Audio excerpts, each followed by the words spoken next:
The Great Turtle vs. Rabbit Race, Part 1 of Part 1. Introducing the contestants. Originally, this was to be an open competition, but due to some inherent administrative nightmares, a limit of 6 contestants was suggested instead, to be chosen through a random lottery process. Of these, 4 would be the racers and 2 would serve as alternates. In the animal kingdom, the AK, alternate plans are always included, as the fate of any creature is reliant on his or her avoidance of natural predators. All the rules and regulations were established by a kangaroo court of sort. In actuality, it was just a subcommittee made up of mostly, kangaroos. It is widely assumed a well-known tribe of these long-eared bouncers got together at a local watering hole one day and planned this race to prove their related superiority. The unscrupulous ruse, as they were referred to in the AK, added rules intended to stack the deck in their favor. Here is an excerpt from Rule 33B, subsection 4, to illustrate their devious intent. Birds and other flying types are deemed to be ineligible. It was thought these anti-gravity mongers would have an unfair advantage, as they would be able to avoid some of the natural obstacles dwelling within the race course itself.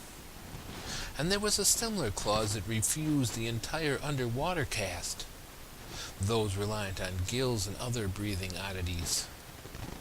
With rules at the forefront, there was one more clause, Rule 12.9, subsection 10, that was worthy of review, a not-so-well-written clause. It read, "No participant shall solicit advice related to the navigation of the ever-calm course from a non-participant, and no participant shall solicit or receive physical assistance, i.e. a push or a pull, toward the finish line from a non-participant." Yikes! Obviously, the rule had many loopholes, and virtually every one of the participants tested its boundary during the course of the race. Note: during the late 70s, the word yikes was established to be the official EverCom signaling word. It has since been strategically inserted within, in places where a potential violation of the ruse rules is coming or has just passed. Be on the lookout. It's up to you to make the final judgmental ruling.